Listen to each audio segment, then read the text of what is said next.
नमस्कार साथियों, स्वागत है आप सभी का मेरे YouTube चैनल श्री एकेडमी पर। आज हम मध्य प्रदेश के इतिहास से संबंधित कुछ प्रश्नों को इस प्रैक्टिस सेट में सॉल्व करने वाले हैं। तो आइए शुरू करते हैं हमारा आज का प्रैक्टिस सेट। हमारा आज का पहला क्वेश्चन है साथियों, माहिष्मती नगर को किसने बनाया था। आपको बताना है साथियों कि माहिष्मती नगर को किसने बसाया था। शत्रुवाती ने, कीर्तिवीर अर्जुन ने, है राजा ने या फिर अहिल्याबाई ने। तो साथियों बताइए, माहिष्मती नगर को किसने बसाया था। माहिष्मती, जिसका कि वर्तमान में महेश्वर के नाम से जाना जाता है, इसको शत्रुवाती, कीर्तिवीर अर्जुन, है राजा या फिर अहिल्याबाई। तो साथियों इसका राइट आंसर हो जाएगा ऑप्शन सी, है राजा। माहिष्मती नगर की स्थापना है राजा ने की थी। ठीक है, जिनका कि नाम था माहिष्मत। इन्होंने नर्मदा के किनारे माहिष्मती नगर की स्थापना की थी। और जैसे होलकर वंश की राजधानी अहिल्याबाई ने भी अपनी राजधानी बनाया था। याद रखिएगा, वर्तमान में इसका नाम महेश्वर है। आज का अगला क्वेश्चन देखते हैं हमारा साथियों, है राजाओं में सबसे प्रतापी राजा कौन थे। आपको बताना साथियों कि है राजाओं में सबसे प्रतापी राजा कौन थे। कीर्तिवीर अर्जुन, माहिष्मत, वड़श्रेव या फिर त्रिशंकु। आपको बताना साथियों कि है राजाओं में सबसे प्रतापी राजा कौन था इनमें से। तो साथियों इसका राइट आंसर हो जाएगा ऑप्शन ए, कीर्तिवीर अर्जुन। याद रखिएगा, है वंश में सबसे ज़्यादा प्रतापी सम्राट कीर्तिवीर अर्जुन थे। इन्होंने जो कारकोट वंशी नाग हैं, अयोध्या के पौरव राज हैं, त्रिशंकु और रावण को भी हराया था। हमारा अगला क्वेश्चन है साथियों, आज का क्वेश्चन नंबर 3 की बात करेंगे। उत्तर भारत की 16 महाजनपदों में से कितनी मध्य प्रदेश के इतिहास से संबंधित थी। आपको बताना साथियों, उत्तर भारत की जो 16 जनपद हैं, इनमें से कितनी मध्य प्रदेश के इतिहास से संबंधित थी। 1, 2, 3 या फिर 4। तो इसका राइट आंसर क्या होगा साथियों, उत्तर भारत की जो 16 जनपद थी उनमें से मध्य प्रदेश के इतिहास से संबंधित थी। कितनी, तो साथियों इसका राइट आंसर हो जाएगा ऑप्शन बी, 2 सही है। तो अच्छा, ये कहाँ से पता चलेगा। तो जो बौद्ध और जैन ग्रंथों में वर्णित रहे हैं महाजनपद, जिनकी संख्या उत्तर भारत में 16 थी, जिनमें से याद रखिए चेदी और अवंती, ये जो जनपद है ये मध्य प्रदेश के इतिहास से संबंधित थी। ठीक है, जिनमें से आपको ध्यान रखना है अवंती जो है ना वो महाजनपद, बहुत अत्यंत विशाल जनपद थी। अगला हमारा क्वेश्चन है साथियों, क्वेश्चन नंबर 4, भारतीय राष्ट्रीय कांग्रेस का त्रिपुरी सम्मेलन कहाँ हुआ। आपको बताना है भारतीय राष्ट्रीय कांग्रेस का त्रिपुरी सम्मेलन कहाँ हुआ, कोलकाता, पुणे, जबलपुर या फिर लखनऊ। तो आपको मालूम होगा शायद त्रिपुरी का जो सम्मेलन है 1939 में आयोजित हुआ था। तो बताना है कि कोलकाता, पुणे, जबलपुर या फिर लखनऊ कहाँ हुआ था साथियों। तो इसका राइट आंसर है ऑप्शन सी, जबलपुर। याद रखेंगे। अच्छा, भारतीय राष्ट्रीय कांग्रेस जो है उसका 52वां 52 सम्मेलन जो है वह 1939 में त्रिपुरी, जो कि जबलपुर के पास में वहाँ पर संपन्न हुआ था। इसमें सुभाष चंद्र बोस को अध्यक्ष चुना गया था। लेकिन आपने अगर पढ़ा होगा तो गांधी जी के विरोध के कारण उन्होंने अपना त्यागपत्र दे दिया था और उनके त्यागपत्र के बाद में राजेंद्र प्रसाद को अध्यक्ष बनाया गया था। अगले क्वेश्चन की बात करेंगे, निम्नलिखित में से किसने 1857 में अंग्रेजों से संघर्ष किया था। 1857 में किसने अंग्रेजों से संघर्ष किया। चंद्रशेखर आज़ाद, राम प्रसाद बिस्मिल, शहादत खां या फिर माखनलाल चतुर्वेदी। तो बताइए, हम मध्य प्रदेश के संदर्भ में पढ़ रहे हैं साथियों। 1857 में अंग्रेजों से संघर्ष किसने किया साथियों इनमें से। तो इसका राइट आंसर होगा हमारा ऑप्शन सी, शहादत खां। याद रखिएगा, मध्य प्रदेश में शहादत खां 1857 में क्रांति में सम्मिलित थे। अब इन्होंने कहाँ पे, इंदौर के समीप जो महू छावनी है वहाँ से अंग्रेजों के विरुद्ध में विद्रोह किया था। क्वेश्चन नंबर 6 की बात करेंगे हम, कौन सा राजवंश मध्य प्रदेश से संबंधित है। आपको बताना है साथियों, कलचुरी, प्रतिहार, चालुक्य या काकतीय। इनमें से कौन सा राजवंश जो है वो मध्य प्रदेश से संबंधित है। कलचुरी, प्रतिहार, चालुक्य या काकतीय। तो इसका राइट आंसर होगा साथियों ऑप्शन ए, कलचुरी।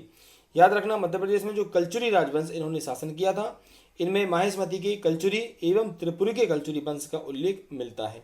ठीक, अगले क्वेश्चन की बात करेंगे, क्वेश्चन नंबर 7, किस वंश ने ओरछा को बुंदेलखंड की राजधानी बनाया। आईएमपी क्वेश्चन है, किस वंश ने ओरछा को बुंदेलखंड की राजधानी बनाया। बुंदेला वंश ने, चंदेल वंश ने, मुगल वंश ने या सिंधिया वंश ने। तो साथियों इसका राइट आंसर है ऑप्शन ए, हमारा बुंदेला वंश ने ओरछा को बुंदेलखंड की राजधानी बनाया था। हम लोग जानते हैं कि ओरछा जहाँ पे राम राजा स्थित हैं, सुदृढ़ दुर्ग जो है बुंदेला वंश के शौर्य, पराक्रम और वीरता का प्रतीक है। बुंदेला वंश ने ओरछा, जो कि टीकमगढ़ है ना, निवाड़ी, को बुंदेलखंड की राजधानी बनाया था। क्वेश्चन नंबर 8 की बात करेंगे, मध्य प्रदेश का महान शासक जो कि महान निर्माता था, विद्वान था, लेखक था, एवं विद्यालय का संस्थापक व दानशील प्रवृत्ति का था वो कौन था। आपको बताना है साथियों कि इसका आंसर क्या होगा। छत्रसाल बुंदेला, महादजी सिंधिया, मल्हार राव होलकर या फिर राजा भोज। एक महानिर्माता, विद्वान, लेखक, विद्यालय का संस्थापक एवं दानशील प्रवृत्ति का साथियों इनमें से कौन था। तो राइट आंसर है इसका ऑप्शन डी, राजा भोज। याद रखिएगा साथियों, राजा भोज जो हैं मध्य प्रदेश के धार में परमार वंश के राजा भोज बहुत महान शासक हुए हैं। भोपाल का तालाब इन्होंने बनवाया था। ये बहुत ज़्यादा विद्वान और लेखक भी थे। इन्हीं की रचनाओं में सम्रांगण सूत्र, सरस्वती, कंठाभरण, सिद्धांत संग्रह आदि बहुत ज़्यादा प्रमुख हैं। क्वेश्चन नंबर 9 की बात करेंगे हम। राजा छत्रसाल मध्य प्रदेश के किस क्षेत्र में राजा थे। राजा छत्रसाल महाकौशल में, छत्तीसगढ़ में, बुंदेलखंड में या फिर शिवपुरी में। आपको बताना है कि राजा छत्रसाल मध्य प्रदेश के किस क्षेत्र में राजा थे। तो साथियों इसका राइट आंसर है हमारा ऑप्शन सी, बुंदेलखंड। 1531 में रुद्र प्रताप बुंदेला ने ओरछा को राजधानी बनाया था और छत्रसाल बुंदेला ने 1675 में पन्ना को राजधानी बनाया। छत्रसाल को 1717 में मुगलों ने राजा की उपाधि प्रदान की थी। क्वेश्चन नंबर 10 की बात करेंगे साथियों। अहिल्याबाई होलकर ने अपनी राजधानी कैसे बनाया। अहिल्याबाई होलकर ने अपनी राजधानी कैसे बनाया। उज्जैन को, इंदौर को, धार को या फिर ग्वालियर को। तो बता सकते हैं आप लोग इसका आंसर कि अयोध्याबाई होलकर ने राजधानी उज्जैन, इंदौर, धार और ग्वालियर में से किसको अपनी राजधानी बनाया। तो साथियों इसका राइट आंसर है ऑप्शन बी, अहिल्याबाई होलकर ने। जानते हो आप लोग कि इंदौर में शासन किया। होलकरों की राजधानी इंदौर भी थी। इंदौर के जो होलकर वंश के संस्थापक मल्हार राव होलकर थे। सन 1766 में मल्हार राव की मृत्यु के बाद में उनकी जो पुत्रवधू अहिल्याबाई थी, इन्होंने अपना कार्यभार संभाला और इनकी राजधानी इंदौर थी। क्वेश्चन नंबर 11 की बात करेंगे साथियों। कैम्ब्रिज विश्वविद्यालय के एक दल ने मध्य प्रदेश के किस स्थल से सिंधु घाटी सभ्यता के चिन्ह प्राप्त किए। आपको बताना है कैम्ब्रिज विश्वविद्यालय के दल ने मध्य प्रदेश के किस स्थल से सिंधु घाटी सभ्यता के चिन्ह प्राप्त किए थे साथियों। उज्जैन से, ग्वालियर से, जबलपुर से या फिर इनमें से कोई नहीं। बताएंगे आप लोग इसका आंसर क्या होगा साथियों। राइट आंसर होगा इसका ऑप्शन सी, जबलपुर। याद रखना ये जो दल है ये 1932 में आया था और उसने सिंधु घाटी सभ्यता के चिन्ह मध्य प्रदेश के जबलपुर और बालाघाट दोनों से प्राप्त किए थे। चूंकि बालाघाट यहाँ पे ऑप्शन में नहीं है तो राइट आंसर होगा यहाँ पे जबलपुर। क्वेश्चन नंबर 12 की बात करेंगे। प्राचीन ग्रंथों के अनुसार रेवा नर्मदा का विवाह किससे हुआ। आपको बताना है कि जो प्राचीन ग्रंथ है उनके अनुसार रेवा नर्मदा नदी का विवाह किससे हुआ। मानधाता, माहेशमत, वणश्रव्य या पुरुकुश। आपको बताना है साथियों कि प्राचीन ग्रंथों के अनुसार रेवा का विवाह किससे हुआ। तो इसका राइट आंसर है साथियों ऑप्शन डी, पुरुकुश। याद रखना जो प्राचीन ग्रंथ है उनके अनुसार जो नागकुमारी रेवा है इनका विवाह इक्ष्वाकु वंश के राजा पुरुकुश के साथ हुआ था और पुरुकुश ने ही रेवा का नाम नर्मदा रखा था। बात करते हैं हम आज के हमारे 13वें क्वेश्चन की। किस ग्रंथ से पता चलता है कि बुद्ध काल में अवंती की राजधानी उज्जैनी थी। आपको बताना है साथियों किस ग्रंथ से हमें यह पता चलता है कि बुद्ध काल में अवंती की राजधानी उज्जैनी थी। पॉली ग्रंथ से, प्राकृत ग्रंथ से, विष्णु पुराण से या फिर इनमें से कोई नहीं। तो साथियों इसका राइट आंसर हो जाएगा हमारा ऑप्शन ए, पॉली ग्रंथ, जिनसे हमें पता चलता है कि बुद्ध काल में अवंती की राजधानी उज्जैनी थी, जहां का राजा प्रद्योत था जो कि पुलिक का पुत्र था। हम बात करेंगे क्वेश्चन नंबर 14 की। हमारा आज का जो क्वेश्चन नंबर 14 है, मध्य प्रदेश की प्राचीन जनपद के संबंध में सही जोड़ी नहीं है। आपको बताना है इनमें से कौन सी जोड़ी सही नहीं है। अवंती उज्जैन, बस ग्वालियर, चेदी निमाड़ और दसाण विदिशा। तो बताएंगे साथियों इनमें से कौन सी जोड़ी सही नहीं है। तो आप देखेंगे साथियों कि अवंती उज्जैन सही है, वत्स ग्वालियर सही है, चेदी निमाड़ है ना, ये गलत है साथियों। चेदी जो है वो खजुराहो से संबंधित है। तो इसका राइट आंसर होगा ऑप्शन सी। याद रखेंगे आप लोग मध्य प्रदेश की जो प्राचीन जनपदों हैं इनका वर्तमान नाम इस प्रकार है। अवंती का उज्जैन है, वत्स ग्वालियर, चेदी खजुराहो, ठीक है ना, अनूप निमाड़ याद रखिएगा खंडवा जो है, दसाण विदिशा को कहा जाता है, यह भी सही है। तुंडीकेर अगर आपको जानकारी होगी तो दमोह है, एवं नलपुर जो है वो नरपुर और शिवपुरी है। क्वेश्चन नंबर 15 की बात करेंगे साथियों। क्वेश्चन नंबर 15 हमारा है, मध्य प्रदेश की नर्मदा नदी के तट पर मानधाता नगरी किसने बसाई। महत्वपूर्ण क्वेश्चन है। मध्य प्रदेश की नर्मदा नदी के तट पर मानधाता नगरी किसने बसाई है साथियों। ठीक है, आपको आंसर इसका बताना है तो इसका राइट आंसर होगा साथियों ऑप्शन ए मुचकुंद। मध्य प्रदेश की नर्मदा नदी के तट पर मांधाता नगरी वर्तमान महेश्वर की स्थापना याद रखेंगे आप लोग इक्ष्वाकु वंश के राजा मुचकुंद ने अपने पूर्वज मांधाता के नाम पर की थी। क्वेश्चन नंबर हम 16 की बात करेंगे साथियों। क्वेश्चन नंबर 16 है हमारा, मौर्य सम्राट अशोक द्वारा निर्मित लघु शिलालेखों में निम्न का संबंध मध्य प्रदेश से था। मौर्य सम्राट अशोक के द्वारा जो निर्मित लघु शिलालेख हैं उनमें से किसका संबंध मध्य प्रदेश से था? रूपनाथ का, गुर्जरा का, या फिर सारोमारो का, या फिर उपरोक्त सभी का।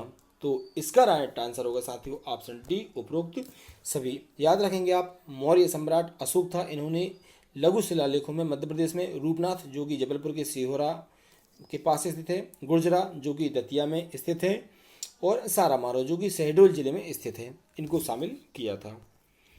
क्वेश्चन नंबर 17 की बात करेंगे, पानगुड़ारिया से प्राप्त हुए हैं। ये पानगुड़ारिया है। पानगुड़ारिया से क्या प्राप्त हुआ है साथियों? शिलालेख, पाषाण उपकरण, गुफा, या फिर इनमें से कोई नहीं। तो याद रखेंगे पानगुड़ारिया से हमें शिलालेख प्राप्त हुए हैं। यह भी मौर्य सम्राट अशोक के जो लघु शिलालेख हैं इनको मध्य प्रदेश में 5 स्थानों, ठीक है, रूपनाथ, गुर्जरा, सारामारो, सांची एवं पानगुड़ारिया से प्राप्त किए गए हैं। क्वेश्चन नंबर 18 की बात करेंगे, महाभारत के युद्ध में मध्य प्रदेश की महाजनपदों ने पांडवों की ओर से युद्ध लड़ा था। आपको बताना है कि कौन सी महाजनपदों ने पांडवों की ओर से युद्ध लड़ा था जो कि मध्य प्रदेश में स्थित हैं। वत्स, काशी, दसाण, या फिर उपरोक्त सभी। कौन कौन सी महाजनपद थी साथियों? तो इसका राइट आंसर हो जाएगा ऑप्शन डी सभी। याद रखेंगे महाभारत के युद्ध में मध्य प्रदेश में जो पांडवों की ओर से युद्ध लड़ा था उनमें वत्स, काशी, चेदी, दसाण एवं मत्स्य जनपदों के जो राजा थे इन्होंने अपनी सेवाएं पांडवों की सहायता के लिए अपनी सेनाएं उनको लिए दी थी। क्वेश्चन नंबर 19 की बात करेंगे, मध्य प्रदेश के किस क्षेत्र के राजा महाभारत युद्ध में कौरवों की तरफ से लड़े थे? अभी आपने देखा था पांडवों की तरफ से, अब आपको बताना है कि मध्य प्रदेश के किस क्षेत्र के राजा महाभारत युद्ध में कौरवों की तरफ से लड़े थे? अवंती, अंधन, निषाद, या फिर सभी। तो साथियों इसका राइट आंसर है ऑप्शन डी सभी। याद रखेंगे आप लोग, अवंती, अंधन और जो निषद थे, ठीक है, इन्होंने जो है कौरवों की तरफ से युद्ध को लड़ा था। क्वेश्चन नंबर 20 की बात करेंगे, शत्रुघ्न के पुत्र शत्रुधाती ने मध्य प्रदेश के किस क्षेत्र में शासन किया? शत्रुघ्न के जो पुत्र थे शत्रुधाती, इन्होंने मध्य प्रदेश के किस क्षेत्र में शासन किया? आपको बताना है। कोसन, दसाण, मालवा, या फिर सिवनी। शत्रुघ्न के पुत्र शत्रुधाती थे, उन्होंने मध्य प्रदेश के किस क्षेत्र में शासन किया था? कोसन, दसाण, मालवा, या फिर सिवनी। तो इसका साथियों राइट आंसर है ऑप्शन बी दसाण। याद रखेंगे, राम के पुत्र कुश दक्षिण जिलों की कौशल छत्तीसगढ़ का राज्य बना था, जबकि शत्रुघ्न के जो पुत्र शत्रुधाती थे इन्होंने दसाण विदिशा पर शासन किया था जिसकी राजधानी कसावती थी। क्वेश्चन नंबर 21 की बात करेंगे, हेलियोडोरस मध्य प्रदेश के किस वंश के राजा के दरबार में उपस्थित हुआ था? आपको बताना है साथियों, हेलियोडोरस मध्य प्रदेश के किस वंश के राजा के दरबार में उपस्थित हुआ? शुंग वंश, हेह वंश, मौर्य वंश, या फिर इनमें से कोई नहीं।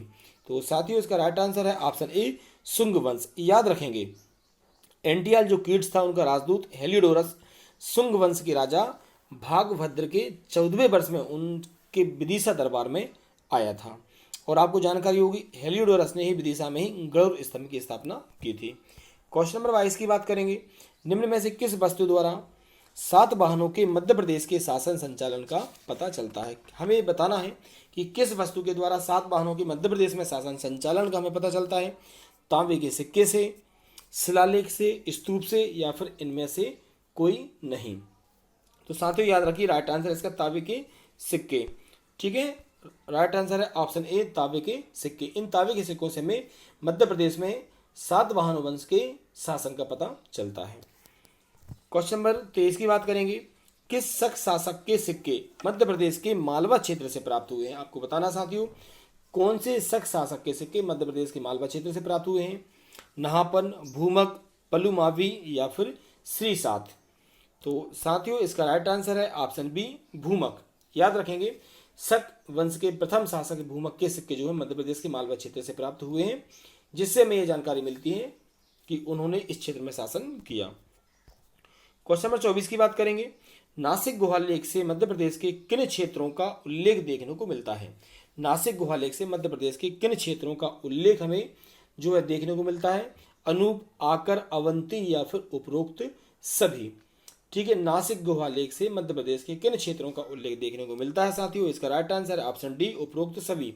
याद रखेंगे, गौतमी पुत्र सतकर्णी के पुत्र वशिष्ठ पुत्र पुलुभावी के जो नासिक गुहा लेख हैं उसके द्वारा जो मध्य प्रदेश में अनूप मतलब नर्मदा घाटी का क्षेत्र, आकर यानी पूर्वी मालवा और अवंती यानी पश्चिमी मालवा की स्थिति देखने को हमें प्राप्त होती है। और आज का हमारा लास्ट क्वेश्चन है साथियों, सम्राट अशोक ने विदिशा की श्रेष्ठी की पुत्री से विवाह किया, उसका नाम क्या था? आपको बताना है सम्राट अशोक ने विदिशा के जो श्रेष्ठी की पुत्री से विवाह किया था उसका नाम क्या था? संघमित्रा, श्रीदेवी, अन्नपूर्णा या फिर इनमें से कोई नहीं। एक या दो बार ये क्वेश्चन जरूर पूछा गया है एग्जाम में, तो आपको बताना है सम्राट अशोक ने विदिशा की श्रेष्ठी की जो पुत्री से विवाह किया था साथियों उसका नाम क्या था? तो राइट आंसर इसका हो जाएगा साथियों ऑप्शन डी, श्रीदेवी। याद रखेंगे, मौर्य सम्राट अशोक ने उज्जैनी जाते हुए विदिशा की श्रेष्ठी की पुत्री श्रीदेवी के साथ विवाह किया था और इसी से अशोक के पुत्र महेंद्र एवं पुत्री संघमित्रा का जन्म हुआ था। तो ये हमारे आज के कुछ इतिहास से संबंधित क्वेश्चन थे। अगले वीडियो में हम और भी मध्य प्रदेश से संबंधित महत्वपूर्ण क्वेश्चन आपके लिए लाते रहेंगे। तो आप सभी से कहना चाहूँगा साथियों, जिन साथियों ने मेरे चैनल को सब्सक्राइब नहीं किया वो सब्सक्राइब करें, साथ में ही वीडियो को ज़्यादा से ज़्यादा लाइक, कमेंट और शेयर कीजिए। धन्यवाद।